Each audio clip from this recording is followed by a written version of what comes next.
untuk arahnya kemana. Seperti itu ya. Nah, sekarang kita akan masuk ke topik yang ketiga mengenai gaya magnet ya. Gaya magnet atau gaya Lorentz. Jadi ini adalah topik ketiga, berarti ini adalah yang C ya. Tadi ini udah ya, berarti induksi sudah kelar. Ya, ini topik keduanya. Topik pertamanya adalah medan magnet, kedua ini adalah ketiganya. Nah, ketiganya ini kita akan bahas tentang gaya magnetnya yang aslinya, maksudnya dalam hitungannya. Nanti baru adalah penerapannya. Oke. Gaya magnetik. Nah, gaya magnetik atau gaya magnet. Nah, ini gaya magnet ini atau kita bisa bilang dengan gaya Lorentz ya. Gaya Lorentz itu adalah gaya magnet. Kalau gaya listrik adalah gaya Coulomb, seperti itu. Oke, jadi gaya magnetik atau gaya magnet atau gaya Lorentz itu kebagi menjadi 3 sub ya. Pertama adalah penghantar berarus di medan magnet. Nah, di sini adalah lebih kita tekankan adalah untuk kawat lurus ya. Karena di sini yang kita akan bahas tentang adalah yang lurus. Jadi penghantar berarus di medan magnet. Oke.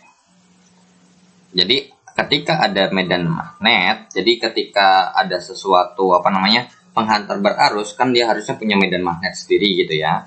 Nah, tapi kalau saya taruh di suatu wilayah yang memiliki medan magnet, itu kita akan gunakan kaidah tangan kanan yang kedua. Nah, kaidah tangan yang kedua ini ada 2 model ya. Ada 2 model yang bisa kalian gunakan, up to you. Lebih enak yang mana gitu ya. Karena tapi saya nggak tahu ya mana yang aslinya atau mana yang originalnya. Karena of course ini akan sama ya. Kalau kalian pakai yang di sebelah kiri, kalian harus membentuk tangan seperti ini ya. Kalau misalkan nggak bisa, pakai yang di sebelah kanan yang cuma tinggal poles seperti ini aja. Kalau pakai yang ini, simpelnya adalah kalian sebutnya dari jari tengah ya. Kalian tahu organisasi keamanan di Amerika Serikat, FBI? Oke. FBI. FBI. Seperti itu. Nah, cuman yang membedakan dengan kaidah tangan kanan yang pertama, kalau kaidah tangan kanan pertama itu kan sebenarnya B-nya ngikutin gitu ya. Atau B-nya jarang banget diketahui di soal. Jadi yang diketahui pasti I-nya kemana. Tapi untuk kaidah tangan yang kedua ini atau yang FBI itu bisa jadi mereka bertiga itu duanya diketahui, satunya dicari. So jatuhnya kayak puzzle. Seperti itu ya. Nah, misal nih B-nya masuk set, FBI ya. B-nya masuk set. Terus kemudian I-nya ke atas. Maka F-nya ke kiri. Seperti itu. Begitu juga kalau misalkan F-nya ke atas, set. Terus B-nya masuk, tak. I-nya ke kanan. Seperti itu ya. Jadi mungkin alangkah lebih baiknya kita pakai dengan gambar 3D aja ya.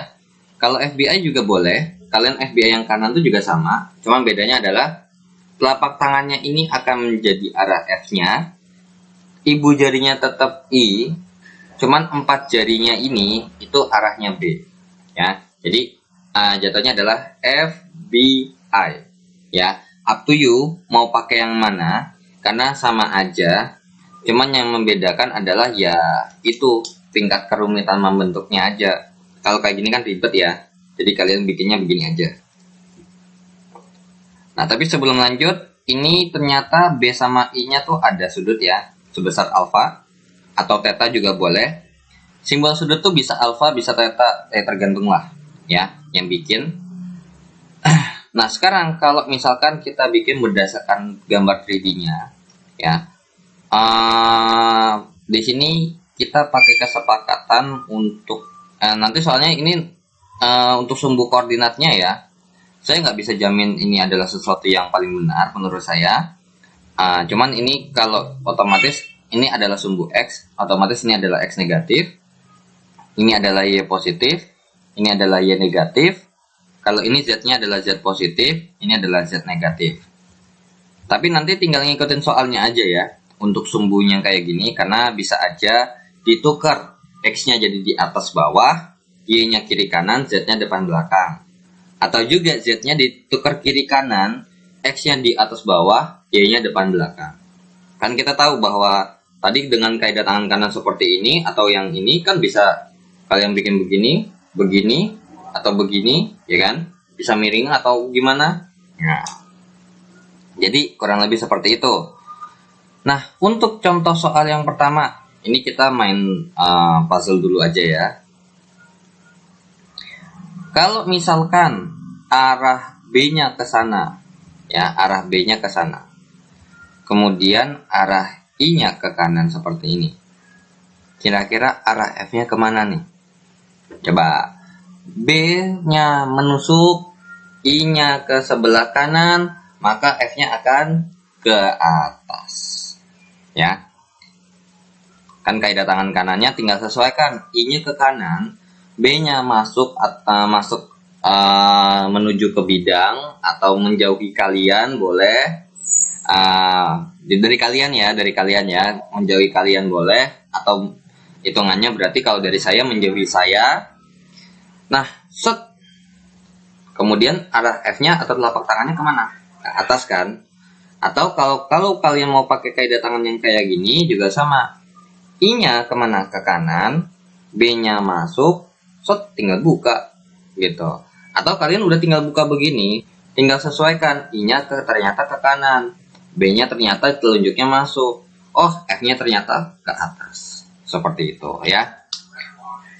Nah, sekarang kita tukar. Kita ganti lagi. Kalau F-nya ke kiri, B-nya ke sini, kira-kira I-nya kemana? Oke, F-nya ke kiri, B-nya ke bawah. Gimana tuh? Begini ya.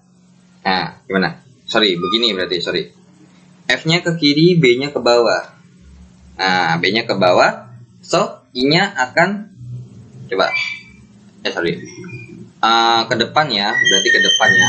F-nya ke kiri, B-nya ke depan seperti ini, maka I-nya akan ke bawah ya.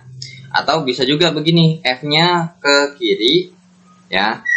Nah, jadi kalau kalian nggak mau repot tuh kalian boleh begini juga nggak apa-apa. Jadi F-nya itu ke kiri ya, F-nya tuh ke arah kiri. Terus kemudian B-nya tuh menuju ke sana. Jadinya harusnya berarti dibalik seperti ini. Maka I-nya kemana? Ke bawah. Seperti itu. Emang agak sedikit ribet emang kalau misalkan tebak-tebakan untuk yang FBI ini. Seperti itulah. Arah I-nya ke bawah ternyata. Jadi ya emang bisa, nanti model soalnya mungkin yang gampang ya cuma nanya ini doang gitu. Oke, jadi itulah ya, cuma tinggal menyesuaikan aja. Mungkin yang agak susah tuh kalau kondisi tangannya atau nggak sesuai. Kalian bisa pakai kaidah tangan kanan ya. Sebenarnya ada kaidah tangan kiri, cuman nanti takutnya malah keblinger ya. Kalau udah biasa pakai kanan ya kanan aja, jadi ya kiri aja gitu loh. Kalau untuk yang kiri berarti FBI-nya agak sedikit berbeda soalnya ya. Cuman kalau untuk yang biasa sering dipakai tuh atau yang sering diajarin pakai kaidah tangan kanan, tangan kiri itu jarang ya. Oke. Untuk rumus yang digunakan untuk menghitung F di sini, untuk FL di sini itu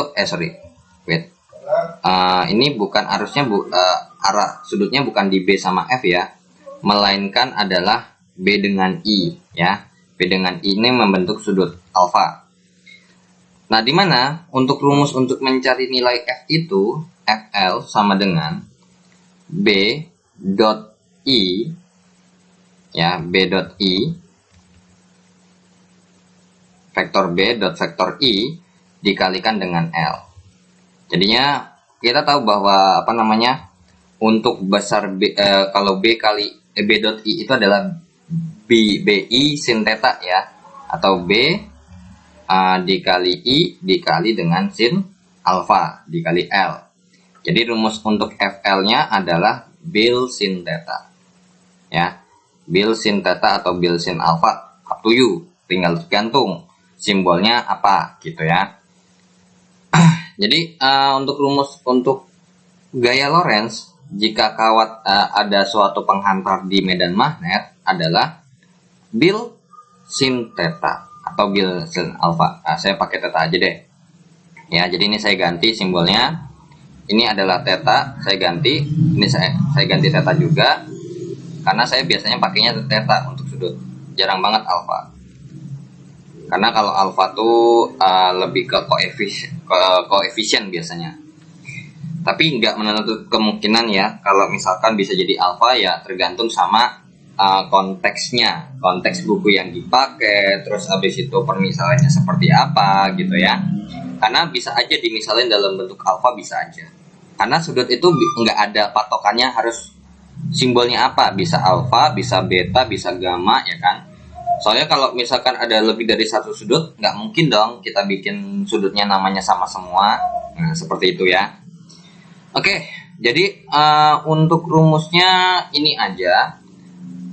Tapi apakah kalau ada soalnya gimana kira-kira? Nah, untuk soalnya dia masih polosan doang.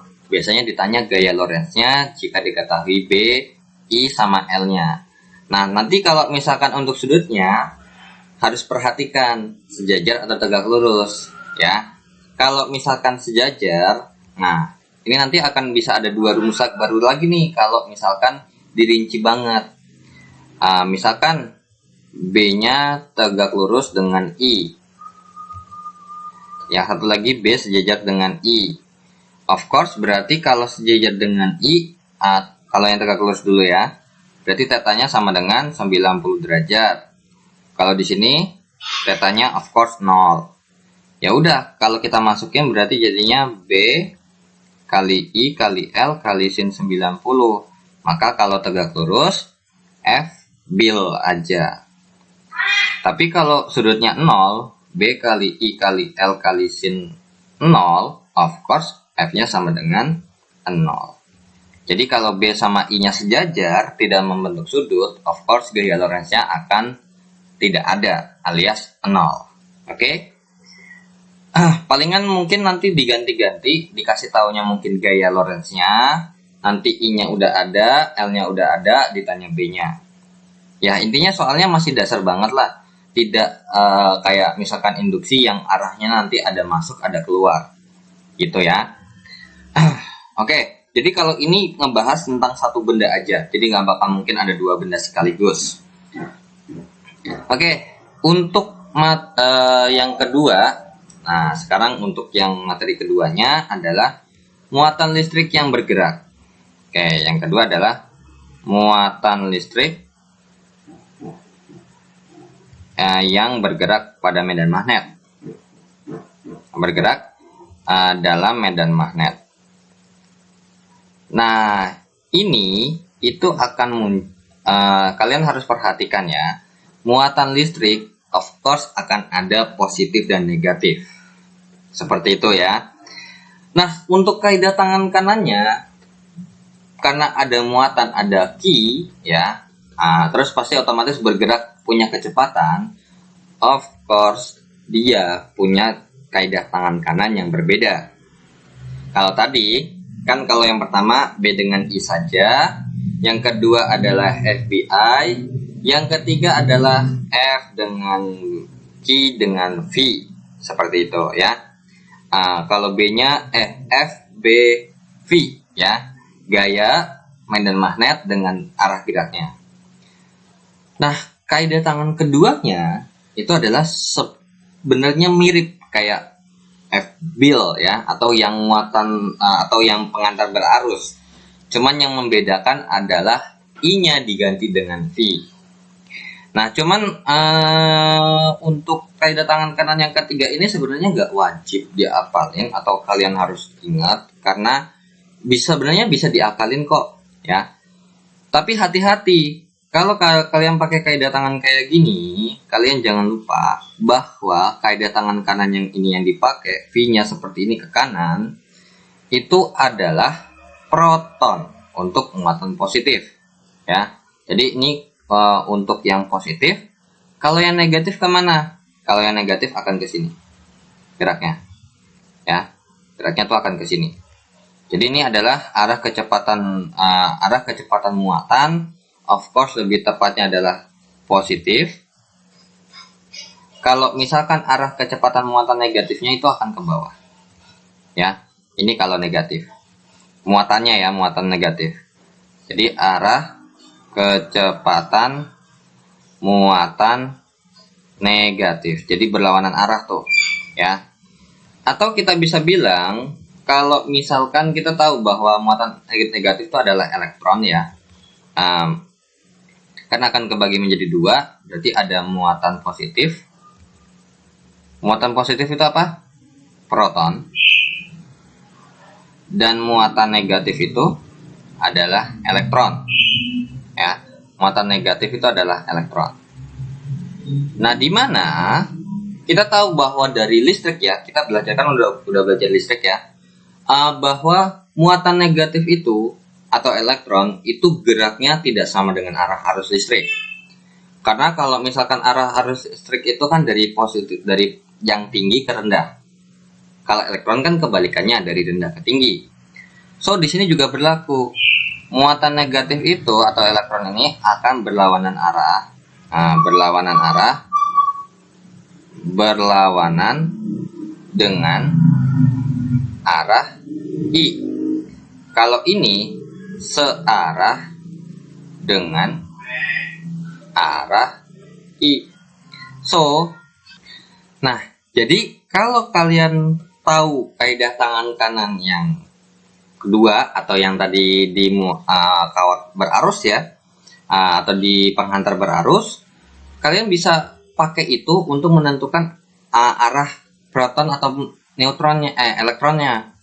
Nah, kalau kalian bandingkan, sebenarnya berarti cuman faktornya diganti adalah ininya diganti dengan V. Tapi kalau positif itu ikutin, kalau negatif berlawanan. Seperti itu ya. Jadi kalau kalian tahu nih FBI, udah F-nya kemana, B-nya kemana, ya. Kalau misalkan udah nih, misalkan ternyata I-nya ke atas, berarti yang ke atas itu adalah protonnya ke atas, tapi elektronnya ke bawah. Seperti itu ya. Oke. Berdasarkan kaidah tangan kanan, sekarang kita ngecek nih. Saya ada gambar. Kira-kira ini benar atau salah sih arahnya? Nah, sekarang kita cek. Ini yang cross ini adalah arah B-nya ya, jangan lupa. Ini adalah B-nya. Berarti that means B-nya tuh ke dalam. Oke, B-nya ke dalam. Set, B-nya ke dalam. Ingat ya, kita bikin FBI aja ya. Arahnya ke dalam, terus F-nya ke kanan. Seperti ini. Berarti arah I-nya kemana? Nah, ke bawah. Tapi ingat, karena dia elektron, jadi harusnya tuh kalau kita bikin arah I-nya, of course I-nya ke bawah. Ya kan? Arah I-nya ke bawah. Tapi ingat, karena arah muatan negatif itu berlawanan dengan arah I, yang harusnya dia ke bawah akan jadi ke atas. Of course, berarti ini benar ya. Kemudian, kalau untuk yang di sebelah kanan, sekarang F-nya ke kanan. Set. Ke kiri, sorry ya. F-nya ke kiri. B-nya masuk, jebret. I-nya kemana? Of course, ke atas. Karena berhubung muatan proton ini atau muatan nih, lihatin ya, muatannya positif. Searah dengan I. Jadinya karena I-nya ke atas, of course V-nya juga ke atas. Seperti itu ya. Nah, jadi akan ada biasanya ditentukan, suruh nentuin mana yang benar, mana yang salah. Oke.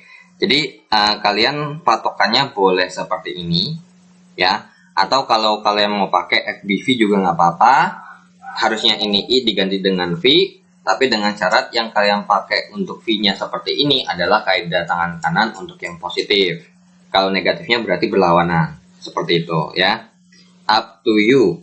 Lebih enak yang mana? Ya. Dua-duanya salah? Tentu tidak. Nah, di sini V dengan B-nya membentuk sudut. Nah, di mana untuk mencari F-nya adalah tadi kan harusnya bil ya. Kalau rumus yang di sebelah kanan ini, kalau basicnya adalah F sama dengan B dot I dikali L. Karena berhubung I-nya sudah diganti dengan V, kemudian L-nya ini kita ganti dengan Q saja. Jadinya berarti B dot V, vektor ya. Ini vektornya dikalikan dengan Q. Berarti F sama dengan B dikali dengan V dikali sin theta ya. Ini membentuk theta ya. Dikalikan dengan Q. Maka rumus gaya Lorentz untuk benda yang bermuatan atau muatan listrik yang bergerak pada suatu medan magnet, rumusnya adalah BQV kali sin theta. Seperti itu ya. Nah, apakah ada soalnya aneh-aneh? Tentu tidak ya. Palingan yang ditanya arah gaya Lorentz-nya kemana, dan ini membahas cuma satu benda aja ya. Tidak seperti induksi yang penghantar lurus berarus dan melingkar berarus yang nanti akan ada lebih dari satu lah intinya. Tapi kalau untuk yang gaya magnet itu ngebahas cuma besarnya aja. Jadi besarnya sama arahnya tapi cuma satu benda aja kok ya. So nggak perlu repot-repot banget ya. Nah, tapi di sini kan kita tahu bahwa bergerak di medan magnet. Kira-kira ini bergeraknya gimana sih? Ada yang tahu? Nah, di sini bergerak dalam medan magnetnya, muatan listrik ini bergerak medan magnet membentuk lingkaran. Ya, jadi membentuk lingkaran. Kenapa kok bisa membentuk lingkaran? Karena kalau kalian perhatikan, ini ada F dengan V-nya, of course akan membentuk sesuatu yang tegak lurus. Ya, jadi kalau misalkan nih, kan ini kan bergerak ya. Misalkan saya punya sesuatu bermuatan negatif, kemudian ini ada sesuatu medan magnet ya yang arahnya, mungkin ini saya kotakin sendiri ya biar nggak mengganggu. Nah, misalkan ini ada suatu wilayah medan magnet yang mempunyai arah B-nya seperti ini. Ya. Arah medan magnetnya masuk. Arah medan magnetnya masuk. Kemudian ada suatu muatan listrik nih, muatannya negatif. Nah, kemudian kira-kira ini bergeraknya kemana? Bergeraknya ke kiri misalkan. Otomatis akan menimbulkan gaya Lorentz-nya ke bawah ya. Coba kita cek. B ya, ini B-nya, terus I-nya ini adalah berarti ke kanan ya. Ke kanan berarti F-nya ke atas nih, seperti itu. Atau ini kita bikin positif deh, muatannya positif aja dulu. Berarti V-nya ke kiri, F-nya ke bawah, seperti itu.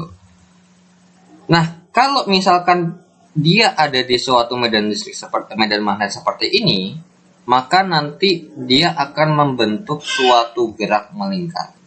Karena apa? Karena V dengan F-nya ini membentuk suatu yang tegak lurus.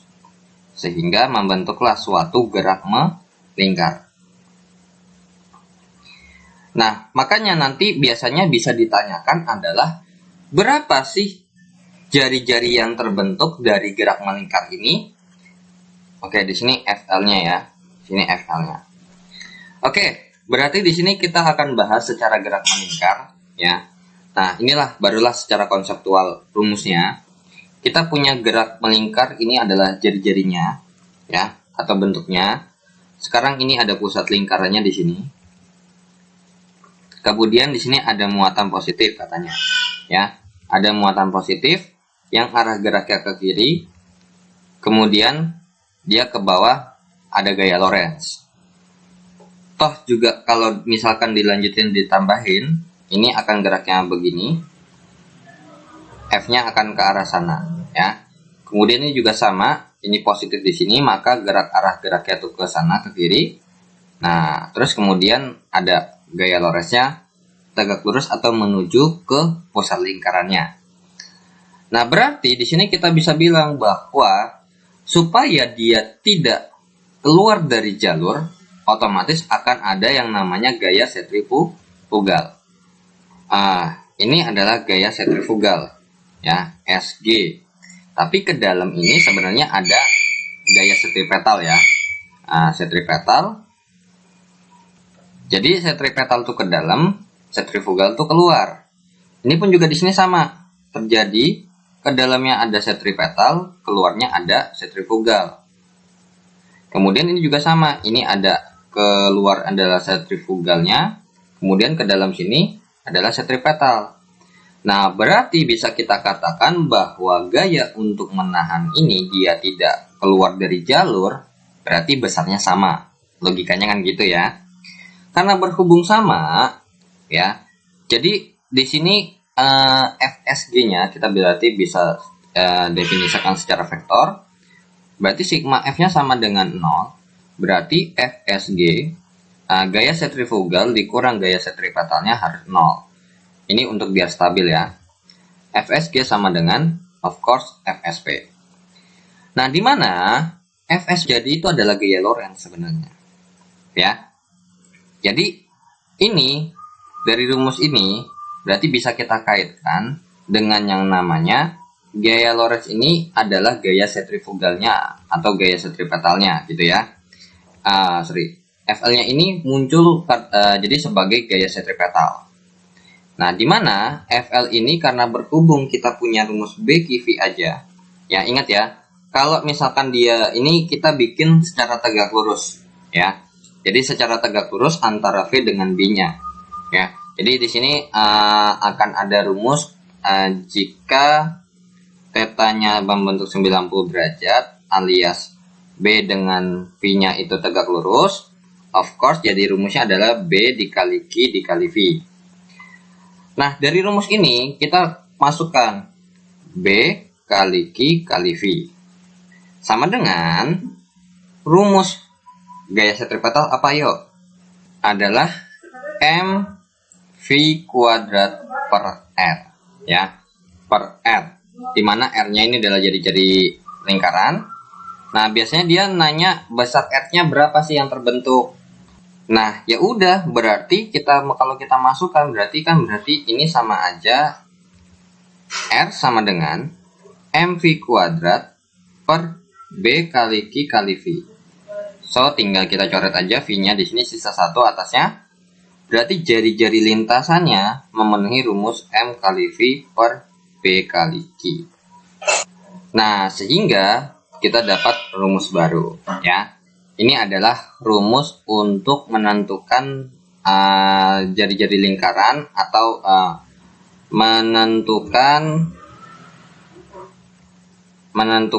jari-jari lintasan. Jari-jari lintasan muatan listrik pada atau dalam medan magnet. Seperti itu ya. Jadi kalau misalkan emang saya saranin kalian harus kerjakan secara konseptual aja ya. Jadi konseptual tuh yang atas ini nih ya. Sehingga bisa menentukan rumusnya sendiri. Karena nanti ada kalanya di soal PTN atau soal yang lebih lanjut lagi, itu kalian harus tahu dulu nih atasnya seperti ini kayak gimana ya. Kalau tenang aja, walaupun misalkan nanti di soal PTN, kalau soalnya lebih lanjut, tadi kan kita bahas ada induksi ya, ada induksi medan magnet yang ada hukum Biot-Savart sama hukum Ampere, itu nggak masuk kok, tenang aja. Itu udah materi lanjutan ya. Sedangkan kalau untuk ini emang secara konsep di SMA kan udah diajarin ya. Nah, jadi gaya Lorentz yang ada di sini itu akan sama dengan gaya sentripetal yang berlaku ya. Jadi kan karena berhubung di luar sama ke dalamnya sama, ya udah kita ambil kesimpulan bahwa gaya Lorentz-nya ini, ingat ya, gaya sentripetal yang berlaku di sini adalah gaya Lorentz. Jadi sebenarnya ini gayanya Lorentz itu sebagai gaya sentripetal. Cuman supaya dia tidak keluar, maka kan FSG sama dengan FSP ya. FSG itu sama dengan FSP. Tapi di sini FL-nya berlaku atau bertindak sebagai FL itu sebagai FSP. Jadi kalau misalkan FSG sama dengan FL, ya otomatis juga sama dengan FSP. Makanya yang kita pakai adalah yang ini aja. Makanya kalau misalkan ditanya gaya sentrifugal tuh rumusnya gimana sih? Of course sama dengan gaya sentripetal. Karena sentrifugal sama sentripetal itu sama. Gunanya buat apa? Untuk membentuk lingkaran. Soalnya kalau nggak membentuk lingkaran, kalau misalkan gaya sentrifugalnya lebih kuat, otomatis akan keluar lintasan. Seperti itu ya.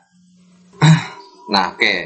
Jadi kalau untuk yang submateri ini, untuk yang muatan listrik yang bergerak dalam medan magnet, biasanya ditanyakan besarnya aja ya, besar dari terkait dengan gaya Lorentz maupun tentang jari-jari jari-jari lintasan yang terbentuk seperti itu. Atau kalau enggak, biasanya dicampur dengan arah juga bisa jadi ya. Nah, oke. Jadi untuk contoh soalnya tidak serumit atau tidak terlalu tidak terlalu mentingin arah banget kayak induksi ya, kayak induksi magnet. So, di sini kita kelar untuk bahas yang kedua. Sekarang yang ketiga nih, dua penghantar sejajar ya. Tiga adalah dua penghantar sejajar atau dua kawat sejajar juga boleh ya. Dua penghantar itu kan, kalau penghantar otomatis udah kawat yang memiliki sesuatu yang diantar alias arus listrik. Oke, dua kawat berarus yang dipasang sejajar. Nah, untuk di kawat berarus ya, fokusnya adalah terhadap kawatnya atau penghantarnya.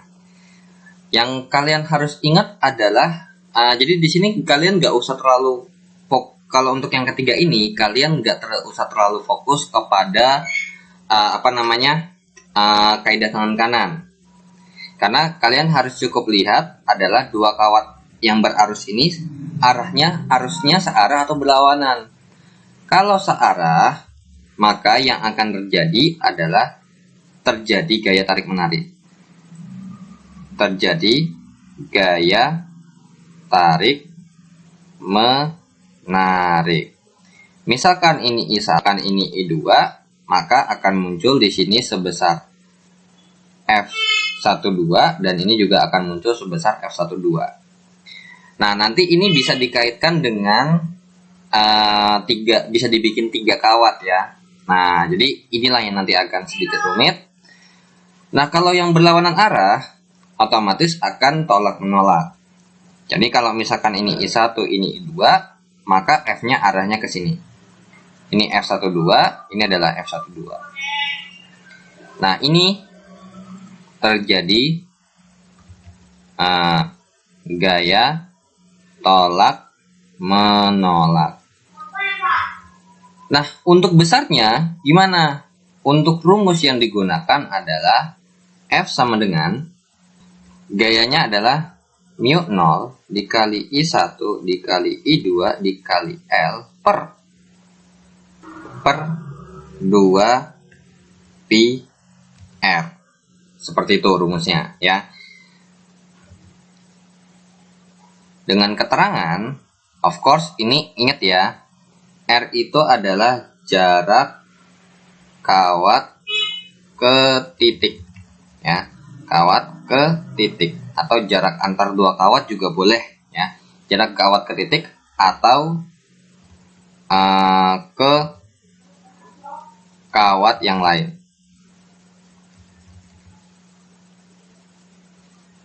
Kawat yang lain yang satuannya adalah meter.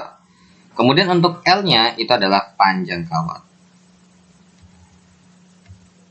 Panjang kawat ya. Satuannya pun juga meter. Nah, jadi untuk rumusnya itu juga sebenarnya bisa diturunin seperti ini juga. Kalau misalkan L-nya sangat panjang, jadi kita bikin L-nya unlimited, maka akan terbentuk F per L atau gaya persatuan panjang itu adalah μ0 kali I1 kali I2 per 2πr. Begitu ya. Jadi seperti ini aja untuk rumusnya. Nah, palingan yang nanti agak sulit itu adalah kalau misalkan untuk kalau misalkan cuma 2 kawat, no problem ya. Cuma tinggal kalian masukin rumus, karena kalian nggak usah perlu kaidah tangan kanan atau butuh kaidah tangan yang harus ribet-ribet seperti itu. Yang penting kalau searah itu tarik menarik, kalau berlawanan arah tolak menolak. Nah, di sini yang agak sedikit menarik adalah bagaimana kalau misalkan saya punya 3 kawat. Ya, kalau misalkan punya 3 kawat, misalkan seperti ini. Saya kopas gambar ini aja biar ukurannya sama. Nah, seperti ini. Jadi, oke. Jadi ini kita bicara arah aja ya, kita nggak usah besar, maksudnya ngitung besarnya. Jadi misalkan di sini ada I1 nih, arahnya ke sini. Kemudian, bentar. Sorry. Ini saya kopas dulu karena nanti kalau saya ganti biar nggak perlu repot-repot. Misalkan ini kawat pertama dengan I1-nya ke atas. Kemudian kawat kedua ini dengan arahnya ke bawah seperti ini. Ini adalah I2. Terus I3-nya ada I3-nya ke atas seperti ini. Apa yang terjadi di I3? Yang kita fokuskan adalah di bagian sininya. Ya, yang kita fokuskan adalah gaya yang ada di sini.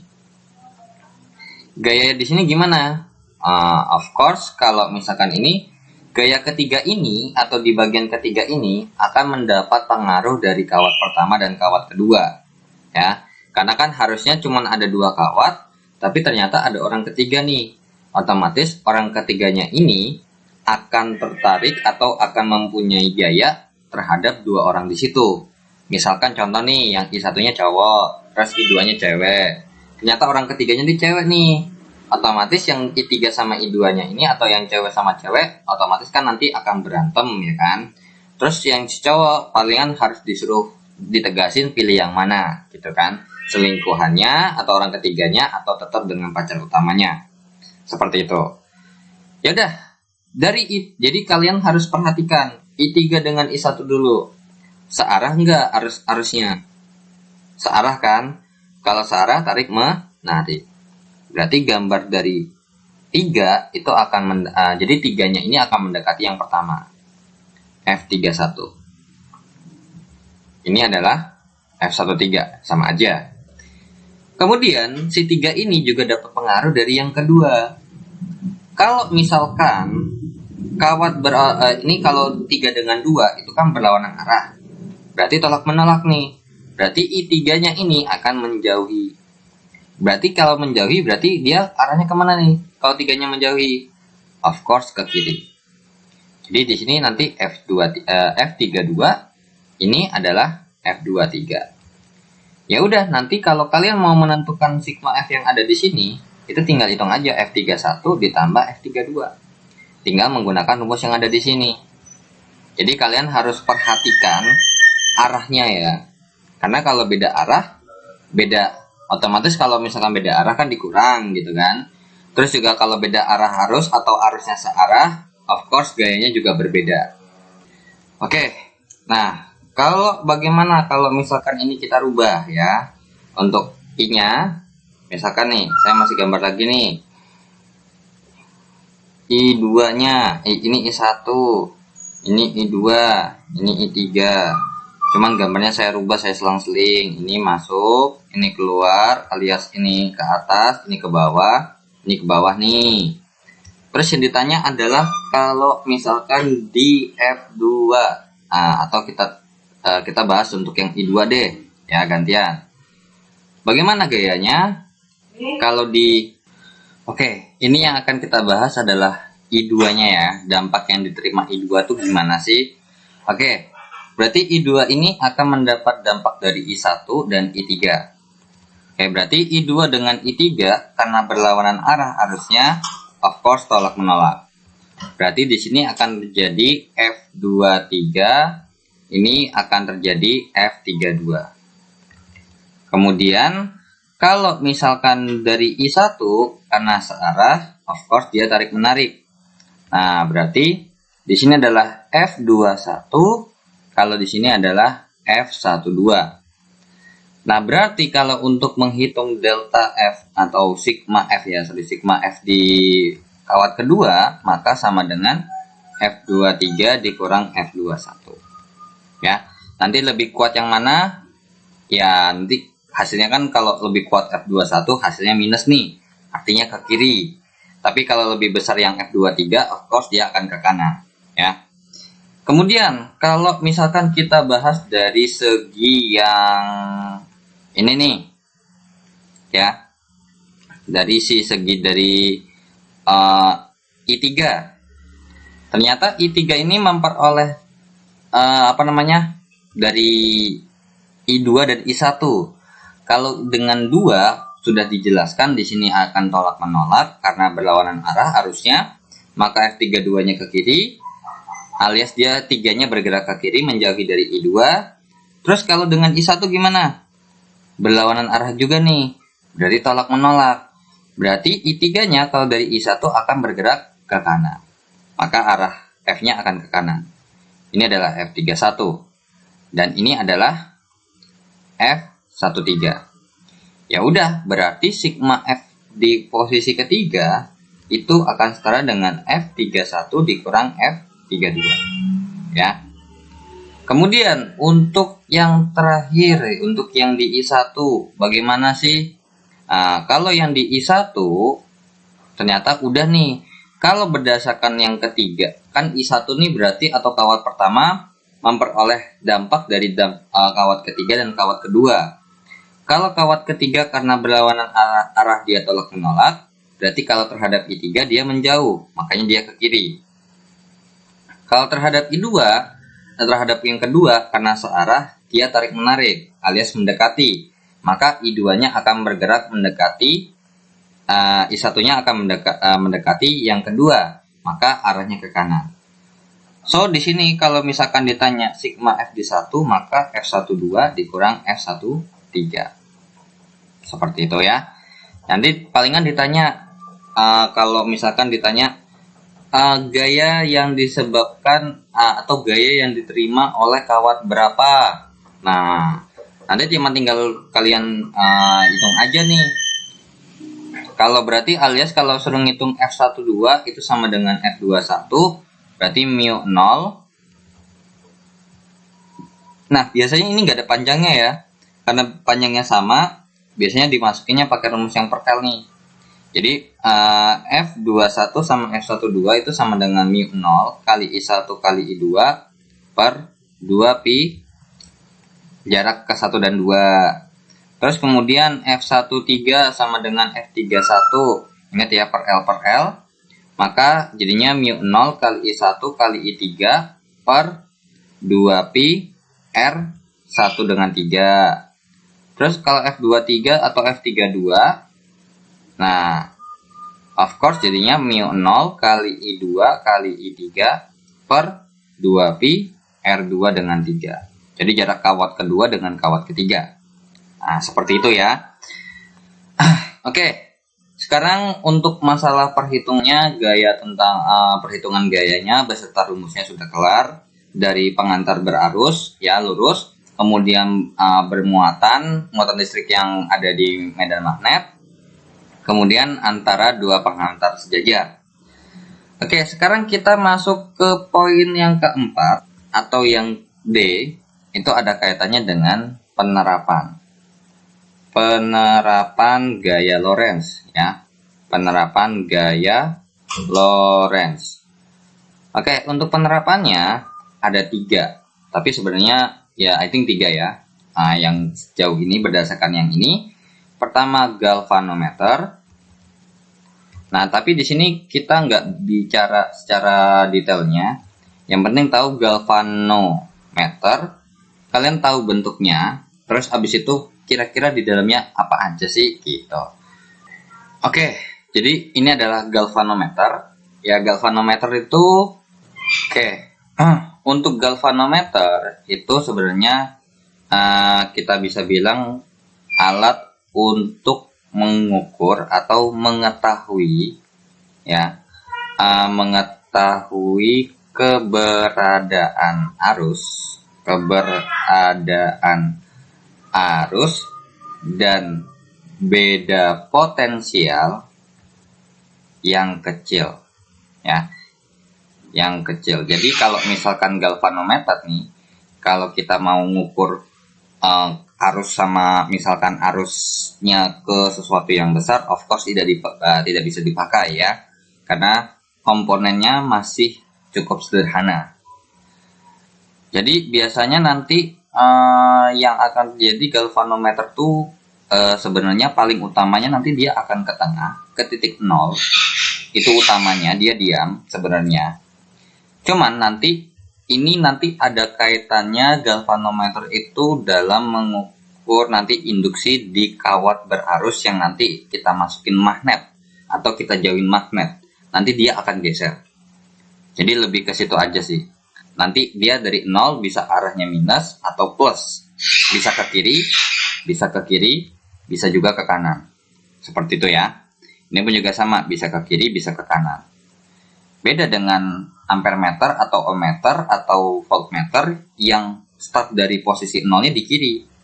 Jadi posisi 0-nya tuh di sini, ya. Untuk galvanometer. Kalau ampermeter kan mulai dari kiri, dia bergerak ke kanan. Seperti itu. Nanti kalau emang udah sampai mentok, sampai misalkan mentoknya di sini, kalau kita cabut nanti balik lagi ke titik 0. Seperti itu, ya. Jadi itu dasarnya 0-nya kalau untuk galvanometer tuh di tengah. Jadi ketika beda potensialnya 0 alias arusnya nggak ada, dia nanti jarumnya ada di tengah. Oke, kemudian yang kedua adalah motor listrik, ya. Motor listrik. Oke, untuk motor listrik sebenarnya kalau ini, ya, ini kalau dilihat dari atas. Kemudian ini adalah magnetnya. Ini magnet utara. Kemudian ini adalah magnet selatannya. Biar sesuai dengan gambar yang ada di sini. Ini tampak atasnya. Kemudian kalau ke tampak 3D-nya, jadi itu nanti si magnet ini, ingat ya, di sini nanti akan ada medan magnet, ya. Akan ada medan magnet yang arahnya of course dari utara ke selatan. Jadi kalau kita bikin gambarnya tuh ke arah sana gitu, ya. Kemudian kalau misalkan ini nggak lurus, ya, sorry. Nah, seperti ini arahnya. Kemudian kalau misalkan ada arus nih di situ, kira-kira kalau kita lihat aja dulu, ya, dari gambar yang di sini dulu, ya. Ini kan arah arusnya di sini nih, ke sana. Kalau ada arah B-nya seperti ke sana, maka berdasarkan kaidah tangan kanan FBI, ya, B-nya ke kiri, I-nya lurus, F-nya of course ke atas. Nah, di sini akan muncul gaya Lorentz ke atas.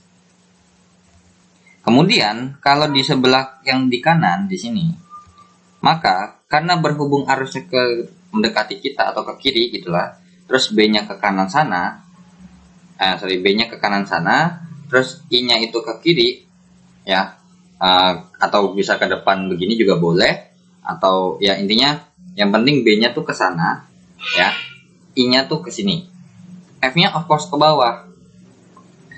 Nah, karena berhubung F-nya L-nya ke bawah, terus habis itu ini I-nya ke sini gitu, ya, arah I-nya. Nah, maka kalian lihat F-nya gayanya gimana. Nah, nanti kalau kita tarik ini ada sumbu putarnya, maka akan terjadi arah rotasi seperti ini. Nah, nanti ini bisa dikaitkan dengan rumus torsi, ya. Torsi itu kan dengan gaya dikalikan dengan jaraknya, ya, atau FR. Nah, di mana gaya yang terjadi di sini akibat gaya Lorentz, yang ada B-nya, ada I-nya, terus ada panjangnya, ya. Maka kita pakai bil. Dikali dengan R-nya adalah setengah D. ya, setengah dari jarak totalnya ya, atau jarak dari lebarnya. Maka ini berarti bil atau setengah bil ya, setengah kali B dikali I dikali L dikali L dikalikan dengan D. Nah, D itu yang mana sih? Nah, D itu dari sini ke sini itu dianggap D ya, jarak dari sini nih atau lebar yang ini adalah D-nya. Dari sini ke sini. Wait. Nah, ini adalah D. Oke, taruh warnanya beda dikit ya. Dari sini ke sini itu adalah D. Kemudian L-nya itu dari sini ke sini. Ya, dari sini ke sini itu adalah L. Nah, berarti setengah B kali I kali L kali D. Nah, L ini adalah panjang, D-nya lebar. Berarti ada hubungannya dengan luas. Maka, tau sama dengan setengah B dikali I dikali A. Tapi ingat, ini cuma satu sumbu aja. Ini tau 1. F1 kali R1. Tau 1 kali tau 1. Nah, tapi ingat, di sini kan ada double kan. Maka bisa kita bilang bahwa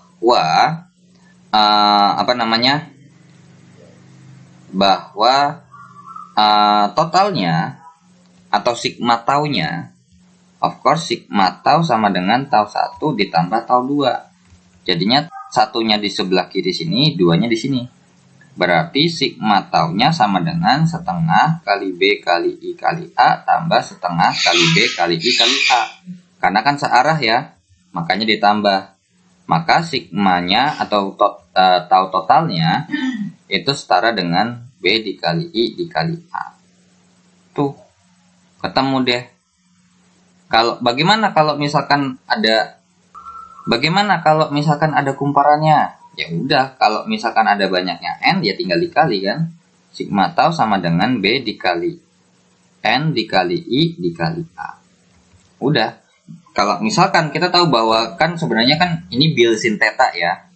Jadi sebenarnya bentar deh. Wait. I think ini jadinya bil sin theta aja deh ya. Biar sesuai juga. Oke, ini kita geser ke sini, kemudian ini. Wait. Oke. Ini bil sin theta aja ya, karena biar langsung, kalau takutnya bisa aja membentuk sudut ya. Soalnya kan kita tahu bahwa kan nggak mesti harus bentuknya membentuk tegak lurus. Oke, berarti ini setengah bil sin theta kali D ya, atau setengah bil D sin theta, kemudian berarti setengah B kali I kali A kali sin theta. Ya udah, berarti sigma tau satunya karena pasti otomatis bentuknya sama ya, besar sudutnya sama, maka tau 1 tambah tau 2 berarti sigma taunya sama dengan setengah B kali I kali A kali sin theta 1 tambah setengah kali B kali I kali A nya, dulu. Kayaknya digeser lagi deh biar muat ya. B kali I kali A kali sin theta. Sin theta. Berarti sigma tau sama dengan B kali I kali A kali sin theta, karena tetanya kan sama. Jadi digabung aja. Jadi rumusnya ketemu nih. Bagaimana cara menghasil torsi yang dihasilkan? Yaitu dengan rumus B kali I kali A kali sin theta. Kalau misalkan ada banyak kumparannya, otomatis maka sigma taunya sama dengan B dikali N dikali I dikali A dikali sin theta. Udah, gitu aja. Ya. Nah, sekarang penerapan gaya Lorentz itu yang ketiga ada nih, ya. Kereta maglev atau magnet levitation. Jadi, ini yang ketiga adalah kereta maglev atau berarti magnet. Ini lev-nya adalah levitation, alias berarti sebenarnya ini levitation itu kan artinya mengangkat ya, jadi tidak menempel, jadi dia terbang. Nah, jadi untuk maglev atau magnet levitation, jadi ini kan kalau biasa kita tahu bahwa kereta itu kan punya roda berjalan di atas rel, tapi tidak bisa terlalu cepat. Walaupun yang kita lihat cepat itu tetap tidak bisa secepat kalau misalkan dengan kereta maglev. Nah, kenapa? Karena gini, kalau normalnya misalkan ini adalah sebuah relnya, bidang datarnya adalah relnya. Of course, karena ini pasti kasar yang nggak mungkin licin, karena kan pasti buat ngerem juga. Maka otomatis ketika dia bergerak, ada rodanya, ada gaya gesek nggak? Of course ada gaya gesek, ya. Ada gaya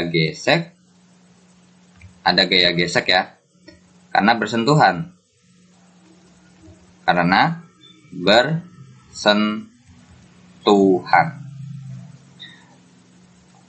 Sekarang, terutama di luar negeri ya, mereka lebih pakai supaya biar bisa lebih cepat lagi. Jadi dampaknya adalah kalau ada gaya gesek, of course kecepatan pasti menurun, ya, atau kecepatan tidak terlalu tinggi, ya, tidak terlalu tinggi. Nah, tapi kalau misalkan kita gunakan dia tidak bersentuhan atau kita angkat, of course dia cepet banget dong jadinya. Makanya kalian bisa cari artikel lagi lebih di Google ya untuk lebih tahu jelasnya, karena saya tidak mau menjelaskan secara rinci karena ya enggak, kalau untuk di materi Medan Magnet ini kalau masalah kayak gini itu palingan cuma ditanya aplikasinya kemana, tidak ditanya misalkan oh proses kerjanya seperti apa sih, enggak ditanya kok ya. Karena supaya mengurangi, jadi kita pengen mengurangi gaya gesek nih, of course diangkat supaya tidak bersentuhan. Nah, cara ngangkatnya itu ada 3 secara elektrodinamis, yaitu adalah kalau kita bahasanya ini electromagnet on the guideway, levitate the car. Jadi magnet elektromagnet yang ada di sepanjang jalan itu mengangkat mobilnya atau mengangkat si keretanya. Kemudian kalau secara elektromagnetik, jadi elektromagnetik yang ada di mobil atau ada di kereta ini itu mengangkat si keretanya.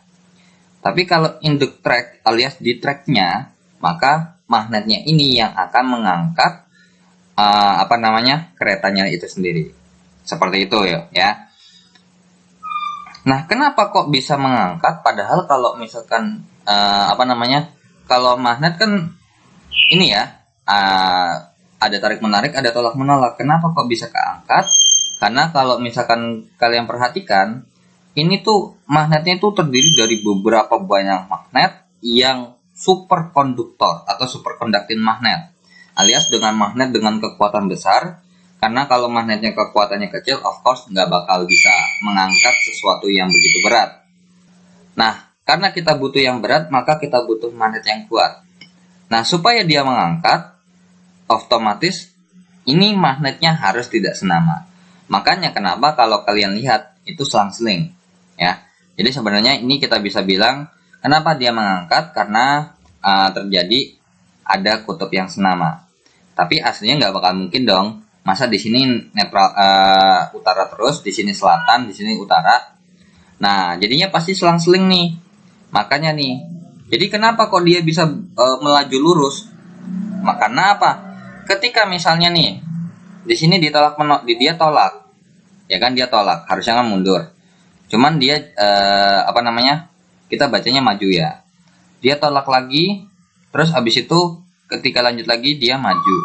Ya. Intinya karena berhubung ada tarik menarik dan tolak menolak, maka dia bisa bergerak maju. Jadi nanti ininya ditarik, kemudian ini ditolak, kemudian tarik, tolak, tarik kan pasti set lama-lama seperti itu. Ya. Kemudian untuk yang magnet yang seperti ini ya, yang elektromagnetik. Jadi nih, tuh ada magnetnya yang sebagai guidance magnet atau magnet guide itu berarti apa sih namanya? Guide itu artinya supaya dia ngikutin lah. Nah, jadi ngikutin jalannya kemana, ya misalkan ke kiri, ke kanan, ya kan. Jadi magnet yang ada ada hubungannya dengan guideway atau arahnya jalannya, itu namanya magnet guidance, ya. Kemudian di sini ada di bawahnya, terus ada magnetnya seperti itu, ya. Jadi magnetnya supaya dia mengurangi gaya gesek. Jadi biar dia tidak bersentuhan, mengurangi gaya gesek, so kecepatannya bisa tinggi, gitu ya. Nah, ini salah satu contohnya ya, kereta maglev tuh kayak gini. Kalau kalian lihat tuh, relnya tidak seperti rel kereta biasa ya. Terus juga tergantung jenis modelnya ya. Jadi intinya kereta maglev itu dibuat bentuk upgrade dari kereta yang biasa dipakai yang ada rodanya, supaya dia mengurangi gaya gesek, so kecepatannya dia bisa tinggi. Cuman bahan bakarnya pasti listrik yang besar. Makanya kalau sampai tidak dialiri arus listrik, atau misalkan lagi mati listrik, ya ada listriknya mati, ya of course tidak bisa beroperasi karena butuh listrik. Karena kita tahu bahwa magnet di sini of course pasti butuh listrik, terutama elektromagnetik ya, pasti butuh listrik untuk menjaga sifat kemagnetannya. Walaupun sebenarnya mungkin masih bisa, cuman lama-lama kan kalau magnet digunakan terus-menerus, lama-lama juga bisa hilang karena akan termakan waktu juga, gitu ya. Jadi itulah kalau misalkan untuk penerapan gaya Lorentz-nya ada 3, ada galvanometer, motor listrik, kereta maglev, atau kalian bisa cari lagi penerapan gaya Lorentz yang lain, karena of course tidak terlalu dirinci banget atau tidak terlalu masuk ke teori medan magnetnya. Karena di sini yang dibahas medan magnet ya of course hitungannya kayak induksi magnet atau gaya magnetnya. Oke? Ya, segitu aja yang bisa saya sampaikan untuk materi medan magnet atau medan magnetik ya. Terima kasih yang sudah menonton video ini, dan terima kasih yang sudah subscribe, dan terima kasih yang juga sudah donasi Desa Waria untuk membantu perkembangan channel ini. Jika ada yang mau didiskusikan, kalian boleh diskusi lewat DM Instagram saya atau boleh di kolom komentar. Akhir kata dari saya, wassalamualaikum warahmatullahi wabarakatuh. Don't forget to like, share, and subscribe. Oke, bye-bye.